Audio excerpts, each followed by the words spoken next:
शिंदेंच्या वकिलांचा युक्तिवाद आता पूर्ण झाला आहे। आताची सगळ्यात मोठी आणि महत्त्वाची अपडेट, एकनाथ शिंदेंचे जे वकील आहेत त्यांचा युक्तिवाद आता पूर्ण झाला आहे आणि त्यानंतर जे दोन्ही जजेस आहेत ते चर्चा करत असल्याची माहिती आहे। आतापर्यंत जो काही युक्तिवाद मागील काही मिनिटांपासून एकनाथ शिंदेंचे वकील हे युक्तिवाद करत होते, आपली बाजू या ठिकाणी मांडत होते आणि त्याच्यावरचा जो युक्तिवाद आहे तो आता संपल्याची माहिती समोर येते आहे आणि त्यानंतर सुप्रीम कोर्टाचे दोन्ही जजेस आता चर्चा करत असल्याची माहिती सुद्धा समोर येते आहे। त्यामुळे हे दोन्ही जजेस आतापर्यंत जो काही युक्तिवाद झाला आहे त्याच्यावरून कोणत्या निकालापर्यंत पोहोचतात आणि त्यानंतर सेनेकडून नेमका काय युक्तिवाद केला जातो आणि तो युक्तिवाद हा शिंदे गटाच्या वकिलांनी केलेला जो युक्तिवाद आहे त्याच्यापेक्षा वरचढ आहे का तेही पाहावं लागणार आहे आणि यानंतर दोन्ही जजेस कडून नेमका काय निकाल दिला जातो ते पाहणं सुद्धा महत्त्वाचं असणार आहे। तर आताची ही सगळ्यात मोठी आणि महत्त्वाची अपडेट आपण बघताय, सुप्रीम कोर्टामध्ये सुनावणी जी सुरू झाली आहे मागील काही मिनिटांपूर्वी तेव्हापासून ते आतापर्यंतचे प्रत्येक अपडेट साम टीव्ही आपल्या प्रेक्षकांपर्यंत पोहोचवत आहे। ज्या पद्धतीने शिंदेंच्या वकिलांनी जो काही युक्तिवाद केला आहे, जे काही मुद्दे सुप्रीम कोर्टाच्या जजेस समोर मांडलेले आहेत ते प्रत्येक मुद्दे आपण साम टीव्हीच्या स्क्रीनवर पाहू शकताय। तर आतापर्यंतचा युक्तिवाद शिंदे गटाच्या वकिलांचा संपन्न झाल्याची माहिती आहे आणि त्यानंतर आता जजेस मध्ये चर्चा सुरू असल्याची माहिती समोर येते आहे। तर यानंतर सेनेचे जे वकील आहेत ते आपला युक्तिवाद सुरू करणार आहेत, त्यामुळे ते नेमका युक्तिवाद कशा पद्धतीने करतात आणि त्यानंतर जजेसचा निकाल काय असणार ते पाहावं लागणार आहे। तर या युक्तिवादादरम्यान आतापर्यंत जजेसनी प्रश्न सुद्धा केलेले होते, तुम्ही हायकोर्टामध्ये का गेला नाही, तर त्याच्यावर शिंदेंच्या वकिलांनी आम्हाला मुंबईमध्ये जीवे मारण्याची धमकी दिली जाते, आमचे प्रयत्न तिथपर्यंत येतील असं बोललं जाते। कालपर्यंत संजय राऊतांनी जी काही विधानं केली होती त्याचा दाखला दिल्याचं कळतंय, तर कोर्टाने सुद्धा ते संजय राऊतांचे विधान हे आपण तपासून पाहू शकत नाही असं म्हटल्याचं या ठिकाणी पाहायला मिळते। त्यामुळे आता पुढे नेमकं काय होणार ते पाहावं लागेल। तर उपाध्यक्षांनी जी काही नोटीस पाठवलेली आहे त्याला सुद्धा आक्षेप घेण्यात आला आहे, त्याच्यावर सुद्धा काही दावे हे एकनाथ शिंदेंच्या वकिलांकडून करण्यात आला आहे। त्यामुळे आतापर्यंतचा जो काही युक्तिवाद पूर्ण झाला आहे शिंदेंच्या वकिलांकडून त्याच्यावर आता जजेस चर्चा करत असल्याची माहिती समोर येते आहे। तर आतापर्यंतची ही सगळ्यात मोठी आणि महत्त्वाची अपडेट आपण बघू शकताय आणि या सुनावणीचे प्रत्येक अपडेट आपण साम टीव्हीच्या माध्यमातून बघताय। तर पुन्हा एकदा जाऊयात आपले प्रतिनिधी संजय डाफ यांच्याकडे, जे गुवाहाटीमधून आपल्यासोबत जोडले गेले आहेत। संजय, काय सांगाल, शिंदे गटाचा युक्तिवाद पूर्ण झाल्याची माहिती आहे आणि जजेस आपापसात चर्चा करतायत।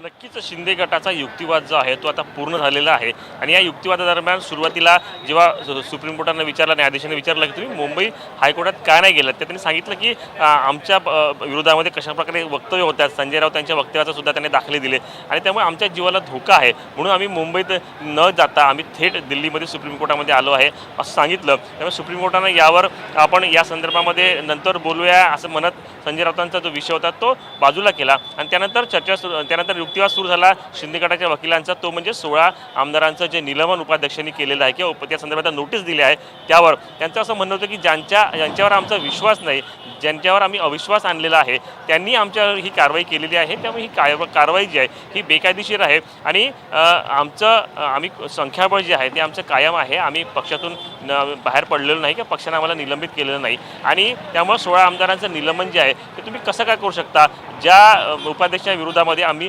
अविश्वास आणलेला आहे त्याच्यावर आमचा अविश्वास आहे आणि त्यांनीच आम्हाला निलंबित करावं, हे संयुक्तिक नाही, हे बेकायदेशीर आहे आणि त्यामुळे आमच्या या सगळ्या कारवाईवर हे बेकायदेशीर असल्यामुळे यावर योग्य निर्णय द्यावा अशी विनंती सुप्रीम कोर्टामध्ये करण्यात आलेली आहे। शिंदे गटाच्या बाजूनं ही युक्तिवाद जो आता संपलेला आहे, आता शिवसेनेच्या बाजूनं कशाप्रकारे युक्तिवाद होतो हे सुद्धा पाहिले जाणार आहे, कारण शिंदे गटाच्या वकिलांनी काही जुने दाखले जे आहेत, काही जुने प्रकरणं जे आहेत त्या प्रकरणांमध्ये नेमकं काय झालं होतं, त्या प्रकरणांमध्ये कशाप्रकारचा निकाल देण्यात आला होता याचे दाखले दिलेले आहेत आणि त्यामुळं आपली बाजू भक्कम मांडण्याचा प्रयत्न जो आहे तो शिंदे गटाच्या वतीनं करण्यात आलेला आहे। आता शिवसेनेच्या बाजूनं जे आहे तो युक्तिवाद केला जाणार आहे, तो कशा पद्धतीने होतो हे सुद्धा पाहणं महत्त्वाचं ठरणार आहे। या युक्तिवादाला आता सुरुवात झालेली आहे। निश्चितच संजय, शिवसेनेच्या युक्तिवादालाही सुरुवात झाल्याची माहिती समोर येते आणि आता शिवसेनेकडून नेमका काय काय युक्तिवाद केला जातो आणि त्यानंतर जजेस काय निर्णय घेतात याकडेच आज प्रत्येकाचं लक्ष लागलेलं आहे। मात्र एक प्रश्न तो म्हणजे ज्या शिंदे गटाचा युक्तिवाद पूर्ण झाला आहे आणि ज्यांचं भवितव्य आजच्या या निकालावर अवलंबून आहे, त्या शिंदे गटाचे नेते एकनाथ शिंदे यांच्याकडून आतापर्यंत काही प्रतिक्रिया आली आहे का आज?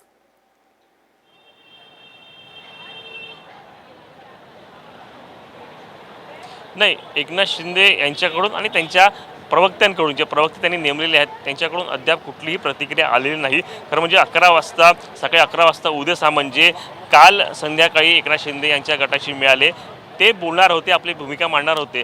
मात्र कदाचित सुप्रीम कोर्टामध्ये हेरिंग असल्यानं त्यांची जी पत्रकार परिषद जी होती ती पुढे ढकलण्यात आलेली आहे. आणि आता सगळ्यांचं लक्ष या सगळ्यांचं लक्ष जे आहे ते सुप्रीम कोर्टाकडे लागलेलं आहे. कारण हे सगळे आमदार जे आहेत म्हणजे शिवसेनेचे 39 आणि 9 अपक्ष असे 48 आमदार जे आहेत, या आमदारांचं भवितव्य जे आहे ते या निकालावर आहे. जर विरोधामध्ये निकाल आला तर या सगळ्या आमदारांचं सदस्यत्व रद्द होऊ शकतं आणि त्यामुळे काहीशी धाकधूक जी आहे ती या सगळ्या आमदारांमध्ये आहे. खरं म्हणजे आतमध्ये एक स्क्रीन लावून हे सगळे आमदार जे आहेत हे या सगळ्या सुप्रीम कोर्टामधल्या हेरिंगची माहिती जी आहे अपडेट जे आहेत ते घेत आहेत. मात्र काहीशी टेन्शन जे आहे सगळ्या आमदारांमध्ये आहे आणि त्यामुळे आतमध्ये असेल किंवा बाहेरसुद्धा आता काहीशी सुरक्षा व्यवस्था जी आहे ती वाढवण्यात आलेली आहे. आणि कुठलीही गडबड होऊ नये किंवा सगळं कुणी बऱ्याच वेळा या ठिकाणी जे आहे दृश्य तुमच्या मागची दाखवू शकता का तुम्ही सांगताय की सुरक्षा वाढवण्यात आली आहे. निकालानंतर नक्कीच मी हे सगळे दृश्य जे आहे तुम्हाला दाखवतो. या रेडिसन ब्ल्यू हॉटेलच्या बाहेरची आत्ताच या ठिकाणी पोलीस बंदोबस्त जो आहे तो वाढवण्यात आलेला आहे. आणि बाहेर हॉटेलच्या आतमध्ये असतील किंवा हॉटेलच्या बाहेर असतील पोलीस जे आहेत ते तैनात करण्यात आलेले आहे. काहीशी रेलचेल जी आहे ती वाढलेली आहेत. काही गाड्या ज्या आहेत त्या आतमध्ये गेलेल्या आहेत. काही वकीलसुद्धा मगाशी हॉटेलच्या आतमध्ये गेलेत. या वकिलांशी सुद्धा या आमदारांची चर्चा सुरू आहे. कारण सकाळपासून म्हणजे कालपासनं हे सगळे आमदार जे आहेत ते वकिलांशी चर्चा करतात की काय नेमकं होऊ शकतं, कशा पद्धतीनं हा सगळा युक्तिवाद होईल, काय नेमके मुद्दे मांडले जाणार आणि काय निकाल लागेल. या अनुषंगानं हे सगळे आमदार जे आहेत ते ज्येष्ठ वकिलांशी चर्चा करत आहेत. काही वकील जे आहेत ते आतमध्ये अजूनही आहेत आणि या वकिलांसोबत चर्चा सुरू आहे. आणि नेमकं याच्यामुळे निकाल काय लागेल, कशाप्रकारे हा सगळा युक्तिवाद होईल आणि आपलं भवितव्य काय असेल याची उत्सुकता या सगळ्या आमदारांमध्ये आहे. निश्चितच संजय, आताची जी अपडेट आपल्याकडे येत आहे त्यानुसार आर्टिकल 179चा शिंदेच्या वकिलांकडून दाखला दिला गेला आहे आणि त्यानुसार अध्यक्ष उपाध्यक्षांना काढता येतं असा दावा शिंदेच्या वकिलांनी केल्याची माहिती समोर येते. याविषयी काय सांगाल?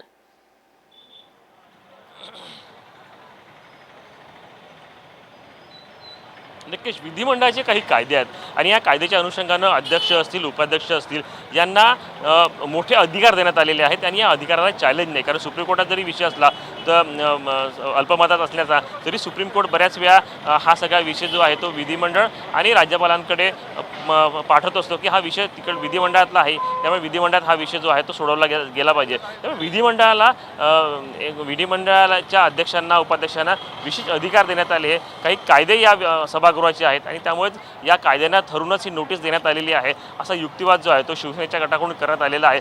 त्यामुळे हा युक्तिवाद किती संयुक्त ठरतो आणि पुढचे काही अजून दाखले जे आहेत ते कशाप्रकारे शिवसेनेचे वकील देतात आता याकडे लक्ष लागलेलं आहे. सध्या हे शिवसेनेचे वकील जे आहेत ते युक्तिवाद करताना दिसत आहेत. निश्चितच संजय, तुम्ही म्हणताय की आता शिवसेनेच्या वकिलांकडून युक्तिवाद सुरू झाला आहे. थोड्या वेळा पूर्वी शिंदेचे जे वकील आहेत त्यांचा युक्तिवाद संपलेला होता. दोन्ही जजेस हे चर्चा करत होते आणि त्यानंतर काही वेळापूर्वी काही मिनिटांपूर्वी शिवसेनेचे जे वकील आहेत त्यांच्याकडून युक्तिवाद सुरू झालाय. तर त्याचे काही पॉइंट्स आपल्या हाती लागलेत का?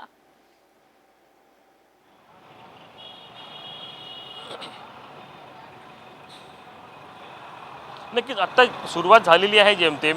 आणि सुरुवातीला जे विधिमंडळाचे जे कायदे आहेत, विधिमंडळाचे जे नियम आहेत ते नियम सांगितले जातात की या नियमाअंतर्गत अध्यक्ष उपाध्यक्षांना अधिकार आहेत. त्यामुळे उपाध्यक्ष ही जी कारवाई झिरवड यांनी केलेली आहे ही कारवाई बेकायदेशीर नाही, ही कायदेशीर कारवाई आहे. त्यांना अधिकार आहेत या संदर्भातले कारवाई करण्याचे. त्यामुळे हे 16 आमदारांचं जे निलंबन झालेलं आहे हे निलंबन किंवा त्यांना नोटीस संदर्भात दिलेल्या आहेत. या नोटीस नियमाला लागून आहेत. या नोटीस कायदेमंडळामध्ये जे अधिकार आहेत, कायदे आहेत त्या अनुषंगानं आहेत. हे समजून सांगण्याचा प्रयत्न जो आहे हे शिवसेनेचे वकील जे आहेत ते सुप्रीम कोर्टामध्ये करतायत. निश्चितच संजय, आताच तुमच्या मागून काही गाड्या जाताना दिसलेल्या आहेत. ते आमदारांचा निर्णय घेऊ शकत नाही असा युक्तिवाद करण्यात आला आहे. तर तुमच्या मागून काही गाड्या गेल्या. तुम्ही सांगितलं होतं की हॉटेल रॅडिसन ब्लू जिथं हे सर्व बंडखोर आमदार थांबलेले आहेत तिथं रेलचेल वाढलेली आहे. तर सध्या काय चित्र इथं पाहायला मिळतंय?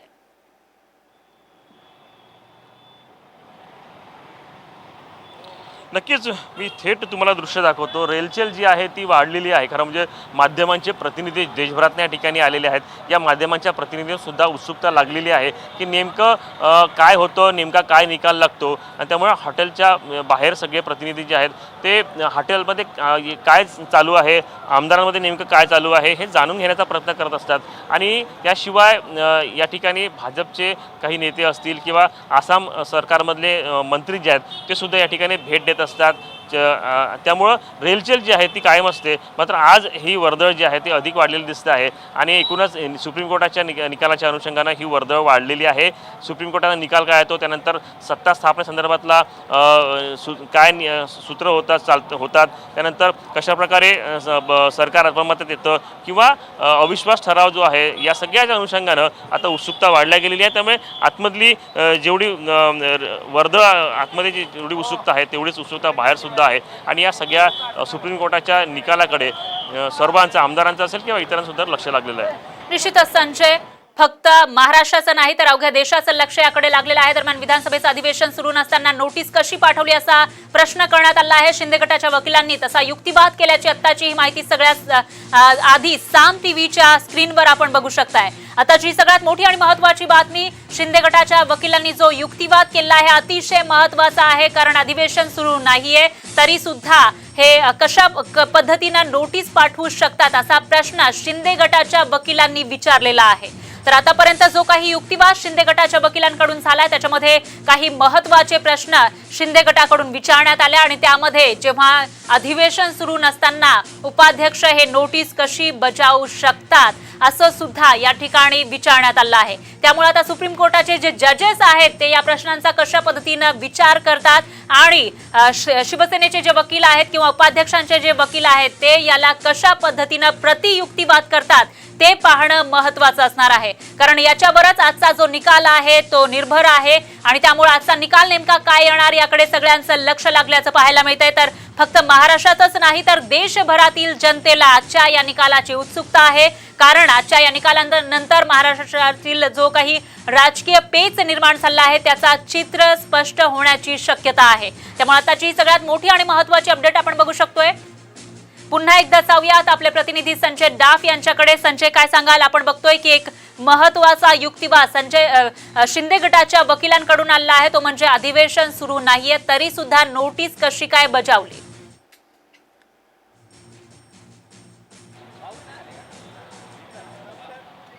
नक्कीच शिंदे गटाकडून हा दावा करण्यात आलेला आहे की अधिवेशन सुरू असताना जर उपाध्यक्ष नसतील तर अध्यक्ष नसतील तर उपाध्यक्षांना या सगळ्या हाऊसचे अधिकार असतात. मात्र जर अधिवेशन सुरू नसेल तर उपाध्यक्षांना अधिकार नसतात असा युक्तिवाद जो आहे. संजय आणखी एक प्रश्न, तो म्हणजे शिंदे गटाच्या वकिलांकडून एक मोठा दावा करण्यात आलाय. तो म्हणजे आम्ही चाचणीसाठी तयार आहोत असं ते म्हणतायत. बहुमत चाचणीसाठी तयार असल्याचं शिंदेचे वकील म्हणतायत. हॅलो संजय, आवाज येतोय?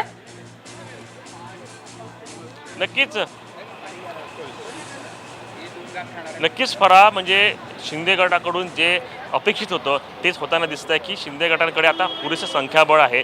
आणि त्यामुळंच या दोन गोष्टी जर सुप्रीम कोर्टामध्ये शिंदे गटाच्या बाजूने लागणार असतील तर ते जसा दावा करू शकतात की आमच्याकडे संख्याबळ आहे, पुरेसं संख्याबळ आहे. त्यामुळे आम्ही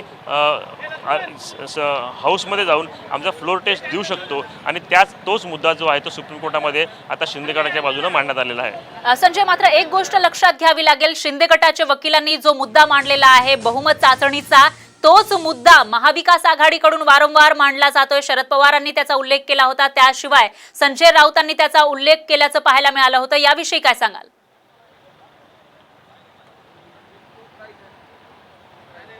फरक याच्यामध्ये दोन गोष्टी आहेत. एक, पहिलं शिंदे गटात जर आपण विचार केला तर शिंदे गटाकडे पुरेसे संख्याबळ आहे. म्हणजे त्यांच्याकडे शिवसेनेचे 39 आणि अपक्ष 9 असे 48 आमदार आहेत. त्यामुळे हे मोठं संख्याबळ आहे. त्याशिवाय जर शिंदे गट भाजपसोबत गेलं तर ते सत्ता स्थापन करू शकतात. दुसरीकडे जर आपण शरद पवारांच्या वक्तव्याचा असा विचार केला तर शरद पवार असं का म्हणतात, तर शरद पवारांना असं वाटतं की जेव्हा फ्लोर टेस्ट होईल तेव्हा कदाचित यातले काही आमदार जे असतील ते फुटतील, काही आमदार शिवसेनेच्या बाजूने जातील आणि त्यामुळे ही फ्लोर टेस्ट पूर्ण होणार नाही. फ्लोर टेस्टमध्ये आमदार फुटल्यानंतर जर संख्याबळ शिंदे गटाकडे नसेल तर या शिंदे गटातल्या आमदारांवर कारवाई होऊ शकते, त्यांचे सदस्यत्व रद्द होऊ शकते. त्यामुळे एक विश्वास शरद पवारांना आहे की हे फ्लोर टेस्ट करताना काही आमदार फुटतील, काही आमदार शिवसेनेकडे त्यांचं मन जे आहे ते वळेल अशी शक्यता शरद पवारांना वाटते. मात्र दुसरीकडे शिंदे गट जो आहे हा पूर्णपणे कॉन्फिडंट आहे. त्यांना माहिती आहे की आपल्याकडे जे आमदार आलेले आहेत हे मनाने आलेले आहेत, हे आपल्यासोबत पूर्णपणे पक्के आहेत. त्यामुळे कुणीही फुटणार नाही आणि जर फ्लोर टेस्ट झाली तर आम्ही आमचं बहुमत जे आहे ते सिद्ध करू शकतो आणि हे सरकार अल्पमतात येऊन हे सरकार कोसळू शकतं. आणि त्यामुळेच हा जो फ्लोर टेस्टचा विषय आहे हा सुप्रीम कोर्टाला सांगण्याचा प्रयत्न होता, सुप्रीम कोर्टाला समजून सांगण्याचा प्रयत्न होता. आणि त्यामुळे आमचं बहुमत आहे, आमच्याकडे सर्वाधिक आमदार आहेत शिवसेनेच्या तुलनेमध्ये, त्यामुळे आम्ही फ्लोर टेस्ट देऊ शकतो हे सुप्रीम कोर्टाला सांगण्याचा प्रयत्न जो आहे तो शिंदे गटाकडून होताना दिसतो आहे. निश्चितच संजय, शिंदे गटाकडून तसा प्रयत्न या ठिकाणी केला जातोय. आम्ही बहुमतासाठी तयार असल्याचं त्यांनी सांगितलेलं आहे. त्याच्यावर आता शिवसेनेचे जे वकील आहेत ते नेमका काय युक्तिवाद करतात ते पाहावं लागेल, कारण त्यांचा युक्तिवाद आता सुरू झाल्याची माहिती आहे. तुम्ही हायकोर्टात का नाही गेलात असाच प्रश्न सिंघवी यांनी सुद्धा विचारलेला आहे. शिवसेनेचे वकील संघवी यांनी हा प्रश्न विचारल्याची माहिती समोर येते. तर आताची सगळ्यात मोठी आणि महत्त्वाची अपडेट, सुप्रीम कोर्टाने सुद्धा हा सेम प्रश्न विचारलेला होता शिंदे गटाच्या वकिलांना आणि तोच प्रश्न संघवी यांनी सुद्धा विचारल्याचं कळतंय. काय सांगाल संजय याविषयी?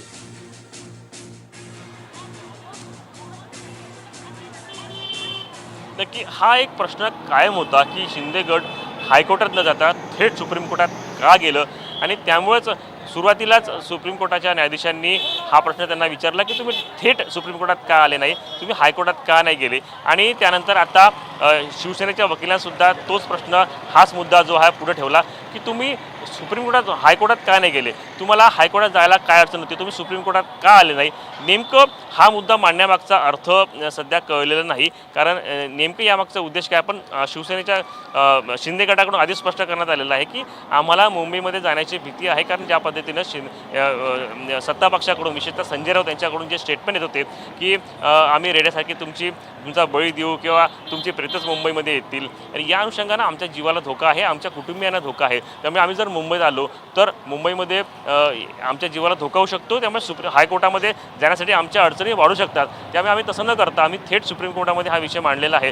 दुसरं म्हणजे सुप्रीम कोर्टामध्ये लवकर या निर्णयाचा या याचिकेचा निकाल जो आहे तो होऊ शकतो. हायकोर्टात गेल्यानंतर कदाचित तो विषय परत सुप्रीम कोर्टामध्ये गेला तर वेळ लागू शकतो. आधीच हे सगळे आमदार जे आहेत हे आमदार गेल्या 6 दिवसापासून गुवाहाटीमध्ये आहेत, त्यापूर्वी ते सुरतमध्ये होते. त्यामुळे या सगळ्या न्यायालयीन प्रक्रियेला वेळ लागणार असेल तर कुठेतरी एक निगेटिव्ह थिंकिंग या सगळ्या आमदारांमध्ये येऊ शकते किंवा एक निगेटिव्ह इमेज जी आहे ती त्यांच्या मतदारसंघांमध्ये नागरिकांमध्ये येऊ शकते. त्यामुळे जास्त वेळ नको, जास्त वेळ न करता लवकर कसा या संघाचा निकाल लागेल, लवकरात लवकर कसा आम्ही सत्ता स्थापनेचा दावा करू, या अनुषंगानं हा शिंदे गट जो आहे तो सुप्रीम कोर्टमध्ये गेलेला आहे. त्यामुळे सुप्रीम कोर्ट या सगळ्याचा विचार करेल. मात्र आता युक्तिवाद जो आहे शिवसेनेच्या वतीनं तो आता सुरू आहे. निश्चितच शिवसेनेच्या वतीनं युक्तिवाद सुरू असल्याची माहिती, ताजी अपडेट आपण बघू शकताय. साम टीव्हीच्या माध्यमातून कोर्टात न जाण्यामागचं कारण कौल यांनी दिलं नाही असं सुद्धा या ठिकाणी सिंघवी यांनी सांगितल्याची माहिती समोर येते. तर सिंघवींनी किहोटो निकालाचा दाखला दिल्याची माहिती सुद्धा समोर येते. शिवसेनेच्या वकिलांचा युक्तिवाद या ठिकाणी सुरू झाला आहे. सुप्रीम कोर्टामध्ये मागील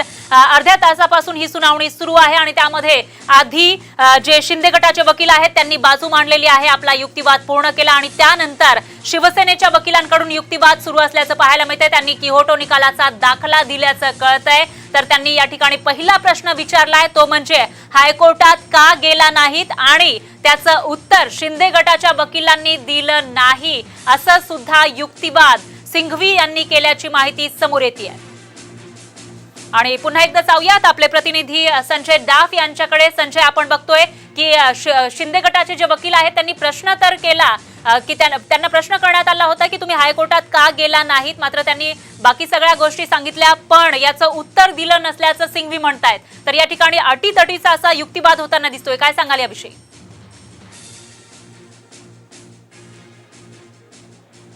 नक्की दोन्ही बाजूने अटीतटीचा युक्तिवाद होतो आहे. दोन्ही बाजूनी आपली बाजू भक्कमपणे मांडण्याचा प्रयत्न होतो आहे, कारण हा निकाल दोन्ही बाजूंसाठी अत्यंत महत्त्वाचा आहे. त्यामुळे पहिलाच आक्षेप जो या सेनेच्या वकिलांच्या मार्फत घेण्यात आला होता की तुम्ही हायकोर्टात का गेले नाही, म्हणजे हायकोर्टाने सुद्धा सुप्रीम कोर्टाच्या जजेसनी सुद्धा हा प्रश्न विचारला होता की तुम्ही हायकोर्टात का गेले नाही.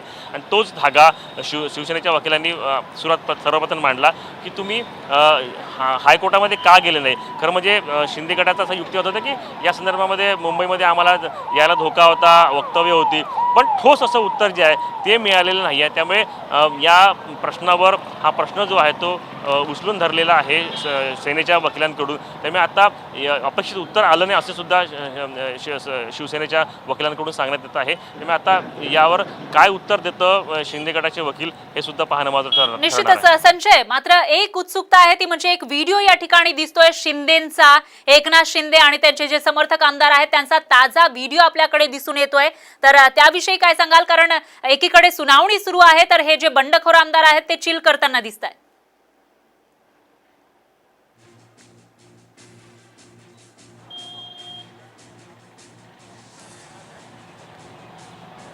नक्कीच हे सांगण्याचा प्रयत्न महाराष्ट्राला होतो आहे की आम्ही निश्चिंत आहोत, आमची बाजू भक्कम आहे, आम्ही कायद्याला धरून सगळ्या गोष्टी करतो आहोत, त्यामुळे आम्हाला भीती नाही, निकाल आमच्या बाजूनच लागेल हा सांगण्याचा प्रयत्न या व्हिडिओच्या माध्यमातून होतो आहे.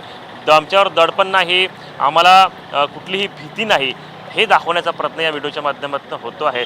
कारण चर्चा आहे की या सगळ्या आमदारांमध्ये भीतीचं वातावरण आहे किंवा काहीसं दडपण आहे किंवा या सगळ्या निकाल जर आपल्या विरोधामध्ये लागला तर आपलं भवितव्य जे आहे ते कुठेतरी अडचणीत येऊ शकतं, आपलं राजकारण अडचणीमध्ये येऊ शकतं, आपली आमदारकी अडचणीमध्ये येऊ शकते. आणि त्याच कारणानं हे सांगण्याचा प्रयत्न की आम्ही दडपणात नाही, आम्ही कायद्याच्या नुसार पुढे चालतो आहे, आम्ही कायद्याला धरून सगळ्या गोष्टी करतो आहोत आणि आम्ही मनापासून एकनाथ शिंदे यांच्या सोबत आहोत हे सांगण्याचा प्रयत्न या व्हिडिओच्या माध्यमातून केला जाण्याचा प्रयत्न होतो आहे.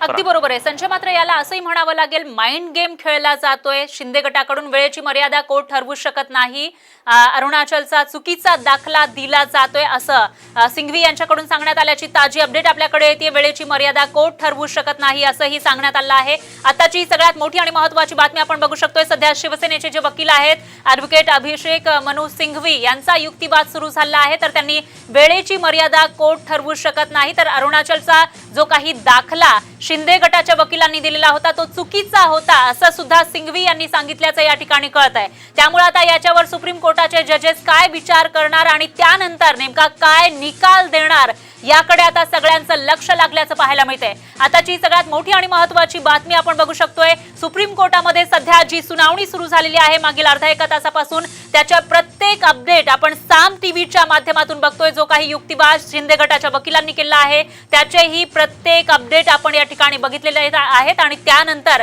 आता शिवसेनेचे जे वकील आहेत ते बाजू मांडताना दिसत आहेत आणि त्यांच्याकडून नेमका कशा पद्धतीनं युक्तिवाद केला जातोय त्याचे सुद्धा प्रत्येक पॉइंट आपण साम टीव्हीच्या माध्यमातून बघताय.